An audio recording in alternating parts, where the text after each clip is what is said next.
Thank you for listening and subscribing to the Reconstructing Inclusion podcast. Also, if you haven't bought Reconstructing Inclusion, Making DEI Accessible, Actionable, and Sustainable, my book, please pick it up. We also have a Substack now under the name Reconstructing Inclusion. I'll be putting more content on that Substack before you know it. Hello and welcome to the Reconstructing Inclusion podcast. My name is Amri Johnson. I'm your host, and I'm joined today by fellow American, a Detroiter, Laura Smith. Laura, welcome to the Reconstructing Inclusion podcast. Well, I am so glad to be on here talking with you today. Thank you for having me. Thank you. I'm excited to hear from you myself. I've had the pleasure of getting the chance to know you, and I can say this before we get started. Laura reached out to me, and the first question she asked me is, how can I be helpful to you? And that stuck with me because I don't get those questions a whole lot. I usually get, let me tell you about myself. Laura didn't start with that. And so that struck me as somebody who really is intentional about how she contributes to other people. And it's something that I value tremendously. So thank you for that start to our relationship. Laura, you're a fellow American living outside of our native land. And I want you to share your background with people. But first, a favorite song or movie. That's how we always start one of these. A favorite song or movie that you go to over and over again. Okay. This is personal, Amri. Okay. My grandparents were jazz musicians, so I grew up around quite a bit of jazz and blues. So one song that was always playing, and we've worn out several vinyls on this one, was Miles Davis, It Never Entered My Mind. And Wow. yeah. You went to the archives, well, the Miles Davis. I mean, not everybody goes there. I'm a big jazz fan as well. So I love it. Yeah. I don't want to go into a jazz tangent, but now you just told me something that I'm going to have to tap over and over again. So our calls will no longer be about DEI. They'll all be about jazz. So one book or person that's influenced you or inspired you in your life or career journey? Oh, wow. Actually, this is one kind of a more recent one, past couple years. Do you know Aubrey Blanche? Yes. Yes. Well, Aubrey has been one of those people who you reach out and it's been very super helpful and sat me down at some point. We were having a conversation about, what it's like to work in this field in-house. And I think sometimes having that level of preparation, just to be able to hear some perspectives, that is something that, you always have to kind of keep it balanced. It is so easy to get off balance in this field. And one of the things that I reflect on is that heart work is hard work. And there's a lot of hearts that goes into DEI. And you have to make certain that you're taking care of your own heart, you're taking care of your own self, your own mental health, your own wellness as you do this. And that's something that every now and again, I'll get reminders looking at people who are in this space to do that, to take care of myself, to put things into perspective. And you have to do that. Otherwise, it's so hard to be able to help others when you don't first, help yourself to be in a good place, to be able to support others. Thank you for that. The math path has given us all a lot of really great insights into the space of DEI. Mm-hmm. And I can say that's one of your big influencers. I would have to say that's a top one, and a lot of DEI people can probably say they're influenced, but not necessarily that they've had a chance to engage with Aubrey in that kind of way, because every time I read something that Aubrey writes, it's on point and it's experiential. Mm-hmm. And the research is solid. So it's really a clear message. So that's fantastic. Now, about Laura Smith. All right. So what would you like to know about me? I am an open book for you today. Okay. So tell us how you got from there to here and everything in between that you think would allow us to cover it in this short period of time we have on a podcast. All right. I am originally from Detroit, Michigan, like we said. And for me, I grew up with a family that worked in ministry. My dad is a minister, my mom was a youth minister, and, you know, they always work side jobs and such. So for me, I always grew up looking at how can you support a community? How can you be able to add value to that? And that was a huge part of what I grew up with and what I lived with. For me, I saw a lot of people that I grew up with in Detroit maybe not necessarily make it out of that city. I didn't perhaps grow up in the best parts of town, you'd say.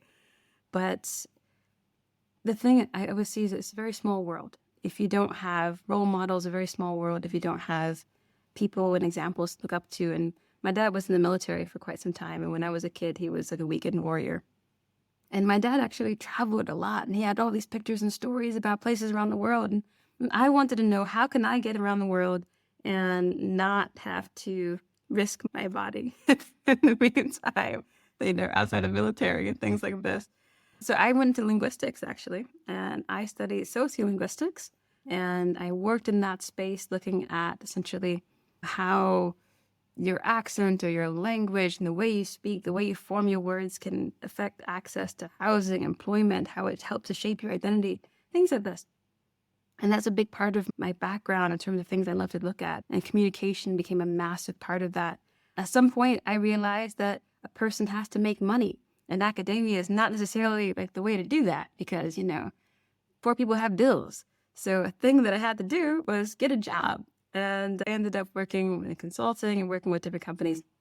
And education and teaching, I've actually got my teaching certification, 18 years ago now. Yeah, that's always my side hustle in that sense, training. And so I've been working as a teacher, working as a trainer, and working as a consultant out in Europe for quite some time now, over 12 years now, out in Germany and in Finland, and getting a chance to be able to essentially first use things with communications, but transitioning at some point, working with startups and scale-ups. And from there, I went back and got my MBA, and we're looking at essentially growth and how exactly we can see how companies are scaling and what's going to predict that. And that brought me back to almost the sociolinguistics and the sociology side of things for me, because I was looking at essentially communities within companies. I was looking at behavior and how exactly can you bring people into different organizations. And it's kind of like, how do you integrate people into a society in that sense? Some similar kind of questions.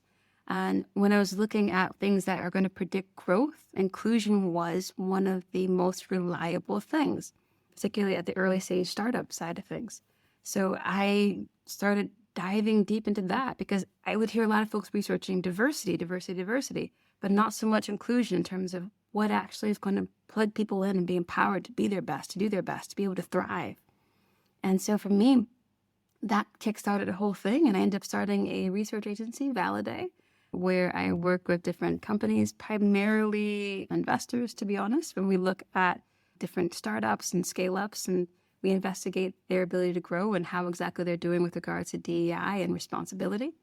And I have been working in-house occasionally with, for instance, Bolt, which is the largest mobility or fastest mobility platform in Europe and Africa, and currently leading DEI at Volt, which is a fantastic delivery platform. It's like your mobile on an app, which is kind of nice. So you can pretty much order anything there, but primarily a lot of folks use it with food delivery and this sort of thing. So yeah, my thing is making certain that we're doing right, that we're including, that we're empowering all kinds of people, and making certain that world, that big world that we're in, is accessible for different people, that people can be able to thrive in it and be their best, wherever company they're working in, whatever they're doing. They have that right to be the best person they can be there. No, that's fantastic. You shared a couple things that the way you framed them, and I had heard you say this before. You talked about why inclusion really made the difference versus, we can say diversity or representation, and there's lots of ways to look at diversity beyond just single characteristics. But when you talked about inclusion, that obviously, given my book, Reconstructing Inclusion, and my kind of philosophy about inclusion, that struck me. Tell me more about what you found, both because you didn't do this kind of haphazardly. You didn't go in and say, you need more inclusion. You actually looked at data. So I'm curious about what led you to that conclusion and the work of ValiDEI? Yep. So essentially looking at multiple companies, and this was originally attached to a thesis project where we were looking at scale ups and growth predictions. And for me, my contribution to that project was looking at essentially inclusion. And we were also looking at diversity from my side as well. But when I was looking at this, I think people oftentimes would focus on diversity metrics because there was this confounding factor. Okay. So you'd have companies with high diversity and high inclusion do really well. And they would often tout these things as being because they are diverse, they did really well. Okay. However, companies that had high diversity but low inclusion, those are ones that did not do quite as well, in fact. So it wasn't the same boost that we're talking about that you see advertised everywhere. And when you look at inclusion, a lot of things that I was looking at would be measurable things like you can do network analyses, for instance, and you look and see how plugged in, how connected people would be. You could take a look at how long it would take for people to be able to find information. When you look at the onboarding process, how long did it get for people to get up to where they were evaluated to be fully plugged in and fully competent, able to execute in their area. Those kind of things were significant. Language things as well, particularly in companies that had a language policy. So if they were an English company, English language company, and they have different languages in the organization, they're importing people from around the world to work in that company there, and they were told that English is the language that they'll be able to work in. If you saw that there would be instances, people would say that there would be issues of not being able to access things linguistically, that was a major thing. When you saw that people were, for instance, recruiting within their circle as well, one of the biggest predictors for growth, in fact, was whether or not people can get outside of their friendship circle. Yeah, by the third round of hires. And that was something where you can find that, if they didn't do that, they were 40% less likely to be able to make it to the 5-year mark. So these are things where you look at and you say, okay, this is really important that you want to consider a lot of these things. It makes a difference in terms of your investment. If you're investing in these kind of companies, it makes a difference in terms of the company that you're growing and some things you can consider from an early stage. Wow, that's powerful. Did you publish any of that? Those things are being published. That was associated with a university project. So that's under a thing called MODA. That's with various Finnish and Swedish universities that are associated with this. But for my side, I was looking at communication dynamics, and that's something you can find actually on my website if you're interested. Okay. Yeah, we'll make sure we have that link in the show notes because that's fascinating. And that, the use of data with that level of nuance, Laura, in our space is still relatively new because you looked at questions that were thinking about what does sustainability look like for the company, not just for the DEI work. And that's a different conversation than we're trying to measure something for the DEI purpose versus the organizational mission and value purpose. And that's quite fascinating. So you've worked outside of the US past 10 years. What have you learned about people and their experience in organizations? You gave one example. Like, what is it that when you see, if you were to do some comparison between what we see in the US and Europe, is it dramatically different? Or are we basically interested in the same things, but thinking about them and talking about them differently? Well, I think you have to consider what work is in different contexts, right? I mean, so in the States, work is this essential thing. This is part of your identity, right? You are looking to level up in your career because you're leveling up yourself almost in that sense, right? There are aspects of that mean so much. There's a financial aspect. There's no real social support there. So your job is your means of eating. Is attached to your ability to go to the hospital, your insurance and things like this. Work is so significant, so essential that I think it makes sense that it's, been a factor that we've been thinking about. DEI has been a factor we've been thinking about for a long time in the US context. Work is a part of life in Europe. It is something that funds life. It is something that it occupies 8 hours of your day, but it is not your life and it is not necessarily who you are. I think that is bigger, mindset shift that you have to have when you think about what this is. So it is something that's important for a lot of people. It's important for most people, But the reality is what that importance is different. And it's something that when you're taking a look at this and you're thinking about how you are approaching what the expectations are of that work experience, when you're gauging these things, when you're evaluating this and you're saying, and you see that people have said, how do they feel? They feel included. They feel that they belong at work. Well, that's a loaded word, belonging, anyway. But when you talk about, do you feel like you belong at work? You may get lower scores for that in Europe. It doesn't mean they're less engaged. It doesn't mean that they're less valuable employees. They may not necessarily feel that they have to belong there, or that that work belongs to them per se. And belonging has a sense of ownership to it. So you have to think about, does the job actually own you, And those are considerations that we don't really think about so much in the U.S. context, because perhaps the job does own us more there. But these are things that you have to think about from a cultural standpoint and the social context that an organization exists in. That's fascinating. The meaning of work shifts contextually depending on where you've been. And I've actually observed that here in Switzerland, where people will they'll work 40 or 50% on one job, and then they'll go and they'll pursue their passion with the rest of their time. And so it's still an opportunity to make money for many of them, but they're not so concerned about the revenue. And as an entrepreneur for most of my life, I'm always concerned about the revenue. So that whole orientation is like, what? You have a business and you're not, I really like to do this and I really like to make this kind of, I'm like, oh yeah, me too. And that's kind of funny because I'm from Detroit, right? And there, I would say the biggest hobby is a side job. So I think people recreationally work, and that's a big thing. So they would have your full day. You can work in the factory. You can work doing whatever you're doing. And then after that, you go to the studio. And then, you do your music thing. You do your side gig. You do your podcast. So there's so many things that people are doing that are actual jobs on the side for fun. So... yeah. Well, I guess there's some overlap there. So again, you've been living outside of the country for 10 years. What have you learned about Laura? Let me give this caveat. When we talked, you grew up in Detroit, and Detroit is, go back to the Parliament Funkadelic days, it's a chocolate city, right? It is. And so you said you became Black. Tell me about that. Yeah. So for those who don't know, Detroit is probably, when I was growing up there, it was somewhere around probably 85% Black. And so in that sense, I had a lot of freedom to be a very broad version of myself. I didn't have to be boxed in.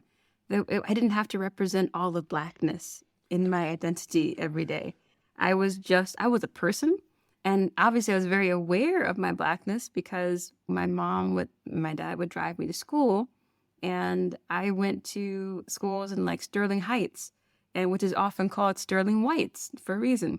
So I would be the Black kid there for many of my classes, sometimes first person in the school, and we would get pulled over by the police quite often on our way because we clearly did not belong there. So I did have an awareness of my Blackness, but I always had a community. Like I said, my family, they're ministers, so there's always the Black church, and that's a big thing. That was something that I grew up in.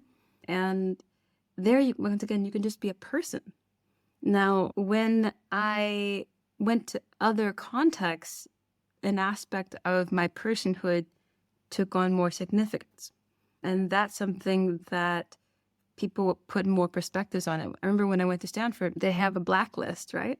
It's like a mailing list. I don't know if they still have it. Very good if they do, but... This FYI for the listeners, it's a good Blacklist. It's a mailing list where they would give like tips and resources and support for people who are Black in some way. But I remember thinking when I got put on that, and particularly when I went to something like some event, I was probably the only person from like inner city America there. A lot of the folks there, we had some Caribbean folks, a lot of African folks, people from around the diaspora, but Blackness didn't mean my experience in the world. And that's where I was like, I don't know if I felt so tightly associated with that label in that context there. when I moved to Europe, though, and after a while of different things happening, of course, back in the States and this George Floyd situations and such, and then also just being an immigrant in the country, Finland, that I'm in right now, that is just really, really pale, you realize that your experience, no matter what you came from, you are where you are now. And Blackness took on a different meaning at that point. So when I walk out the door, if I'm wearing some very casual clothing, if I don't have like my laptop with me or something like that, I'm just as Black as any person that they may consider to be a quote unquote undesirable immigrant in that sense, or a refugee or something like that. I'm as Black as any African that they might have stereotypes about. I'm as Black as any Caribbean that they might think can or can't do certain things. So that's when I realized I kind of joined a new club. And in this club, I embrace this Blackness because it's something I realized I can be there for more people and I can support more people. And in embracing this, I'm able to open a door for more people as well. People who look like me, people who come from different places, sure, different experiences. But like I said, everybody ought to have the ability to be able to thrive where they are. Yeah. And so it's something where I realized becoming Black allowed me to help more people, also labeled that, thrive. Thank you for sharing that. I think I've had a lot of thought thinking about this, and I don't know if I did it or if the way I'm acculturated, the way I'm perceived, because you said something interesting is I'm still trying to sort this out. For most people, I'm an expat. I'm an American expat. And I don't know the distinction between me being an immigrant to this country and being an expat other than connotation and the financial dynamics that come with working for a big multinational company, which I used to do, right? And so I'm still, we have to unpack that. We might not have time now, but that notion of immigrant versus expat is one that's a distinction that I still haven't gotten 100% clear on. My buddies were in the U.S. like, man, you an expat. Stop. But no, Wonder, I need you to understand this, okay? So we've got this concept of a passport, right? This notion of these are basically modern day freedom papers, right? Right, So right. these are your freedom papers. And back in the old days, the difference between a free Black and a enslaved one was just a piece of paper. And that's what we've got right now in terms of that social class distinction. That paper in your pocket, that paper that you got from your work experience, those references, that paper that you have, financially in your bank account, those papers are your freedom papers. And those are the things that determine how you're going to be treated in this world. But not everybody has a privilege of those people. Right. And they're no less people. So these are things that sometimes I like to make certain we think about the labels that we embrace. This is sociolinguist in me again, but think about the labels that we embrace. Who is it embracing as well? Who is it cutting out? And are we doing any good in the choice that we make? Absolutely. No, that's beautifully stated. And apropos, I'm going to shift a bit to the world of startups. You've been traversing this world, and in the DEI space, it's still a little premature, so to speak. The startup world in so many ways hasn't really grasped DEI to the extent that I think it could. But when I talk to you, the way you've introduced it is really extraordinary. And to the startups and scale-ups that you've worked with, when you think about what startups and scale-ups can do to make DEI normative and really embedded into how business gets done, what advice would you give? I would say be intentional, okay? Intentionality is a thing. And sometimes I realize that with startups, there's this existential crisis. They're trying to survive. They're trying to get some funding. They're trying to get product market fit. They're trying to connect with the people who are going to make their business thrive. And I get that. But the fact is, your business is going to thrive with the people that you bring in to build whatever product or service that you're making. So be intentional about that, because that is the first asset you have to work with. The people are the value, okay?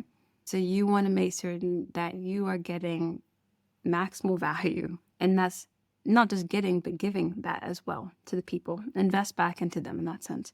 So when we think about how we want to include people, the habits and the choices that we make, if you choose, for instance, you're speaking a language around people that not everybody understands. That is something that I get it. You have your culture, you want to be able to preserve these things. Also understand you cut people out of those conversations. And do you have the actual luxury of being able to exclude people at an early stage? Like, how many hours in a day do you have to kind of sideline people? You have to think about inclusion more just strategically in terms of how exactly we're doing this.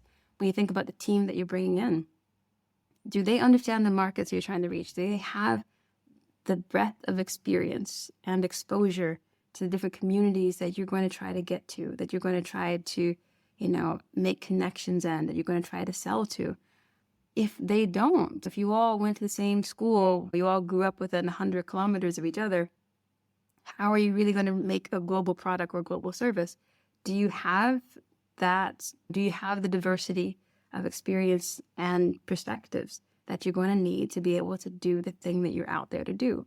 So in a way, it's not just a matter of just surviving. I want people to think about the possibility of a life beyond that, a business beyond just that crisis of making it today.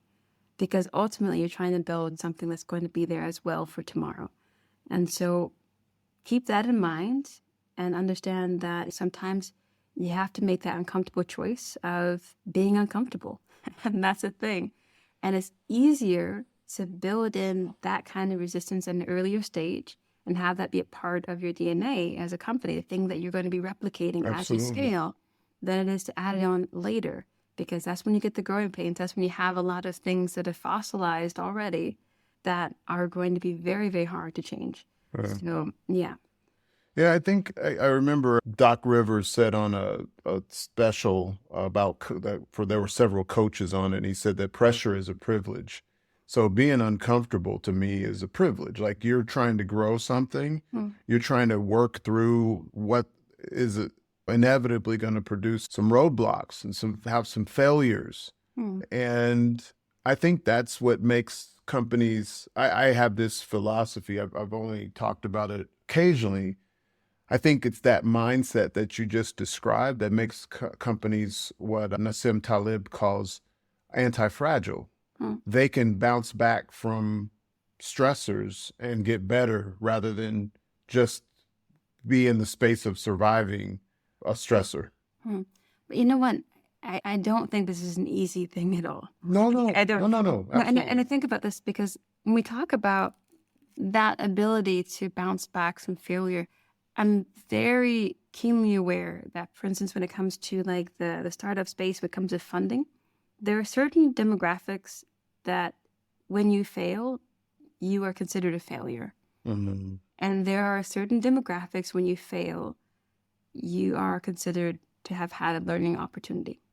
And there are people they'll fail and they'll fail and they'll fail and they'll get opportunity after opportunity after opportunity because people will think of this as, this person must have learned.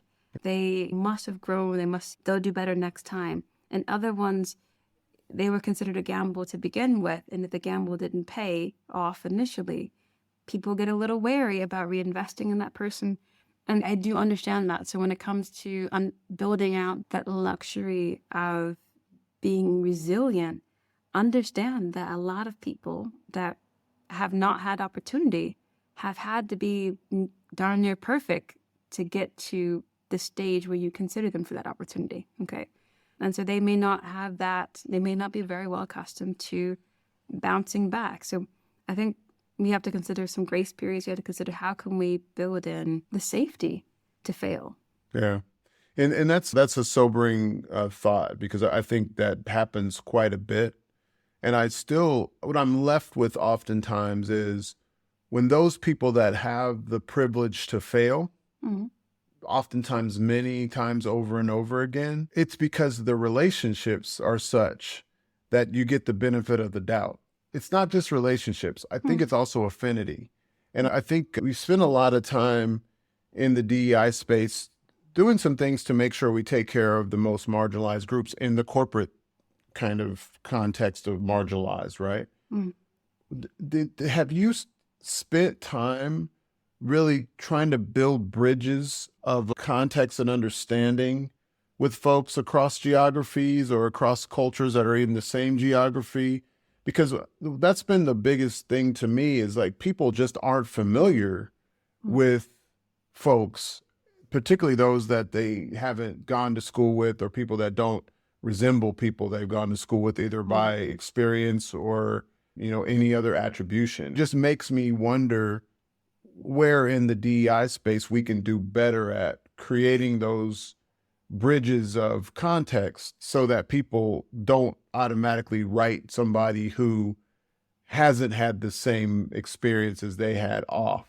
Yeah. Is that a conversation that ever comes up? Because when you start thinking about investors, they need to, their superpower could be that they're building context and they start seeing how they can invest in some folks outside of the circles that they've been accustomed to over and over. Absolutely. I think it's over 90% of funding. When you look at who they fund, I mean, these are people that are connections with people that were recommended, so people that they knew.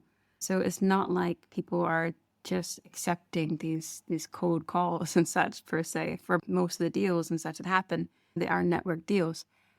Here's the thing that I think about in terms of intentionality and building those bridges. You have to understand people to be able to serve them. And ultimately, we are a service industry, okay? We are trying to help people, to help organizations to be better. And there's no way that we can actually pull that off without understanding the people that we're working with, without understanding their context and their realities. If we don't spend that time in our industry doing so, we run the risk of, yeah, we'll build bridges, but those are bridges to kind of culturally conquer instead of connect. So we're kind of then taking on an idea in our context and we're imposing it on other people. And that's an ideological colonialism that doesn't serve us well, okay? What we want to do is to think about where people are and their realities. You want to understand what are the priority considerations? Who are the marginalized groups in their area? What are the realities that are applicable there? Because if you take the categories and you take the labels and you take the things that you think are relevant from where you are and try to say this is something that's important to focus on elsewhere, then you're missing the people. As a teacher, we always say, teach the students, not the lesson. You have to make certain that you're always keeping the humanity in mind. Mm-hmm. And that's the crux of our job. That's what we have to do. I'll always agree to choosing humanity. So that's one of the ones that we can agree with all day. And that brings me to the Nordics conversation. Mm-hmm. I've seen emerging conversations about the dynamics that are happening in the Nordics, Norway, Sweden, and Finland in particular to some extent, and Denmark, emerging conversations about inequality and discrimination. How would you characterize the current state of people and organizations and the tensions and complexity of our differences and similarities in the country you live in, as well as amongst some of your neighbors in the North? That's actually interesting. I was just going through some data in terms of what we would define as the topical focuses for DEI, right? And different countries. So within the company that I'm in, asking, so what do they prioritize when they talk about these things? And in the Nordics, there is the focus on gender primarily, and people will have that discussion about gender. Sometimes LGBTQIA plus identification, that's a consideration. Pride is something that you'll see celebrated across these markets here. And so that does get a certain degree of visibility. What you don't see spoken about nearly as much is about like race and ethnicity, though it is relevant, particularly like in Finland. It's been ranked from various measures as one of the most racist countries in Europe when it comes to like employment and things like this. So it's a real thing. It's not that these things don't happen, but the fact is a lot of things are kind of based off of just generic xenophobia. And in smaller countries, the culture, even professionally, is such that you think about your smaller community. And then the further out someone might be from your community, the more marginalized they're going to be. You kind of layer on the identities. Gender, okay. They're from a different country. All right, that's the thing. They speak a different language. Oh, that's a consideration. Different color. Oh, that's way out there. And these are things that add on, and they become these progressive barriers to getting in and being seen. These are these walls to being seen as viable and competent talent. And that is something that I would love to help more companies kind of get over and around. And not just to say that we have these people here to fill our need and to, these are readily exploitable human beings kind of thing. That's not exactly what we're after, right? But we do want to make certain that we're thinking about how are we, in fact, making sure that we're extending opportunity in a fair way? How are we making certain that people get opportunities to not just be this perfect, awesome exemplar in every case that's also cheap labor and all that? How can people be good people, good employees that entails all the aspects of that humanity? They are going to have to grow. They're going to make mistakes too. They're going to bounce back. They're going to have to learn some things and grow and develop. Do they get the opportunity? Do they have equitable growth in that sense? These are considerations that we have to have beyond just the who's in the room. It's about who's allowed to thrive while there. And that the conditions are created for them at wherever they might be. And I think sometimes thriving gets homogenized. If this is what helps so-and-so thrive, this will help everybody thrive, right? Particularly if they're the predominant group. So that resonates with me. So we're going to move towards the last couple questions. You've talked about data, and a lot of DEI influencers on LinkedIn talk about the use of data. You're doing some really fascinating things. You shared some of the things that you've done in the past. What's really on your plate right now with your current firm? And it seems like a little bit more anticipating than reacting. And that's really cool to me. So can you tell us a little bit about what you're up to, and why did you start approaching the work with data in this way where DEI is concerned? Yeah. So one thing I think about is making certain that what one is doing is not just an approach that you're taking because it's the way that you approach things. You want to make sure that you're approaching things that's most relevant for the people that you're talking to. So what I like to do is try to catch my own expectations and assumptions. And I want to take a look and find out, firstly, how are we? I always do kind of a pre-audit when I come into a company. And that's a fun thing that I'll spend the first 6 months kind of working in, particularly for global companies where if you're in 20, 30 countries and such, it takes a little while to kind of get around. But the gist is you want to be able to understand a few things. Firstly, you want to understand safety. That's the first thing you want to look at. How safe are people to be able to engage in this topic? And that can come down to thinking about legalities of things. It can come down to thinking about professional safety, these kind of things. What kind of protections do you have, right? You also, of course, want to take a look at, what's the track record the company has. You're never coming in from scratch. You may be the quote unquote first person that they've hired for something, that they're going to pay for to do something.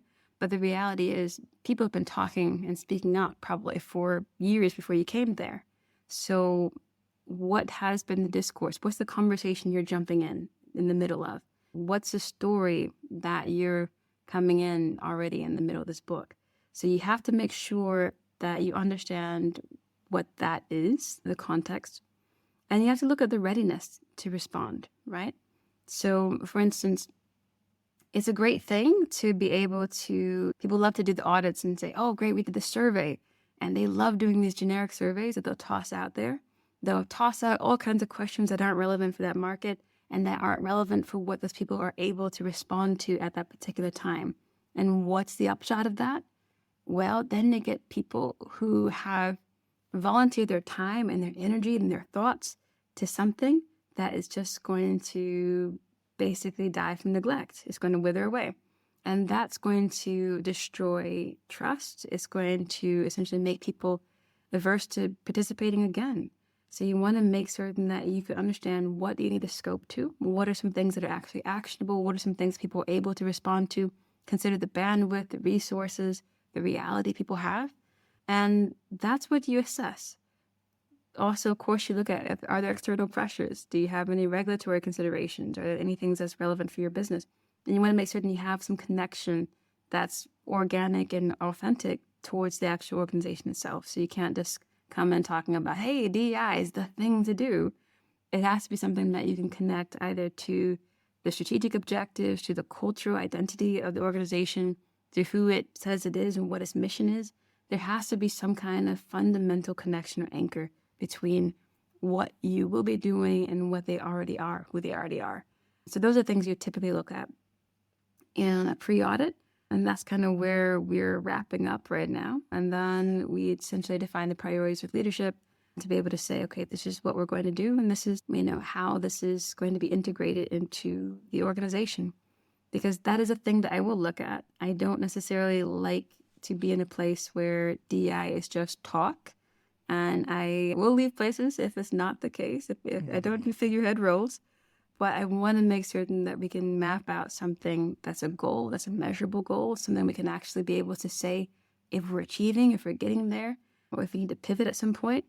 And those are the kind of things that you have to be able to keep momentum and accountability. So that's what we look at in early stage DEI development, initiative area in companies. Fantastic. So we've gone over time in the past on our calls, and this time I'm going to say we have to figure out how we can get you back here after you start putting some of these things that you're doing with your new company in place. But my last question for you before I ask if you have anything you'd like to add, do you miss your native land, and is moving back something that comes up for you in a typical year? Oh, what a question. What a question. All right. So my family is back home, and that is my anchor. This is why it's still technically home in a way. My parents are there and they are aging. And I do have to think at some point I'll probably have to go back and provide care because that darn social system. However, were that not the case, I sometimes think of the US as being like an abusive relationship. I do. It is. In a way that is kind of like, that narrative of you'll never find anything better than me and this is the best that you can get and that kind of thing. And they'll just mistreat you consistently. And you would just think, but if I were to step out of this, it's going to be so much worse. I would encourage anybody in the same way that I would encourage anybody in those kind of actual relationships to think about exploring other options. How can you safely extract yourself or find something that's going to be the best thing for you? So consider your actual reality, consider what your possibilities are, and understand that the narrative being told to you may not be something with you in mind, okay? It may not be in your best interest always. So consider that. Laura, thank you. Is there anything else that I should have asked you or that you would like to add to the dialogue before we close out? You know what? There was a person once who asked me this question of how are you going to care for yourself today? How are you going to support yourself in the work that you're doing? And how are you going to anchor yourself as you take on these harder tasks? And that was a very impactful conversation. And I would toss that question back out to you just to see, how are you thinking about taking care of yourself today, Amri? Wow. I usually don't get asked questions on my podcast, but I'm actually finished. It's 4:30 my time, PM. And this is my last meeting. So the way I'm going to take care of myself is I'm going to go down in my little gym and stretch until my son comes back to show me his new haircut. Aww. And I'm going to prepare to go on holiday Friday. I say holiday now because I'm in Europe. We go on vacation to Canary Islands, to Tenerife on Friday. So taking care of myself by stretching my old legs that I worked out this morning, and then kind of playing with my son because I've been gone for a couple weeks, and then getting him ready for bed, and actually talking to my wife because we've barely had time to talk. So those are the ways that I'm going to take care of myself today. And I don't have a whole lot more work to do, a few kind of administrative things. So that's my answer, and I'm sticking to it. Well, good for you. Good for you. Oh, I am so happy to hear that you're taking care of yourself. You're an important person in this world. So very glad that you are giving yourself the care and attention that you need. And I am looking forward to being able to see more good stuff come out of what you do in your podcast. And let me know if there's any other way to support you in the future. Okay? That's the theme that we started with, and that's the theme we'll conclude with. Laura Smith, it's been a delight. I hope this was helpful for everybody. Make it a great day. Peace. Have a great one.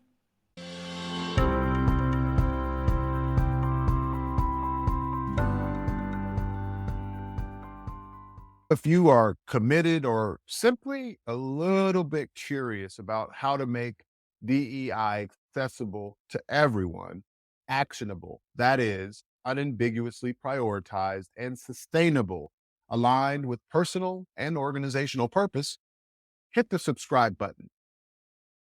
Make it a great day. Peace.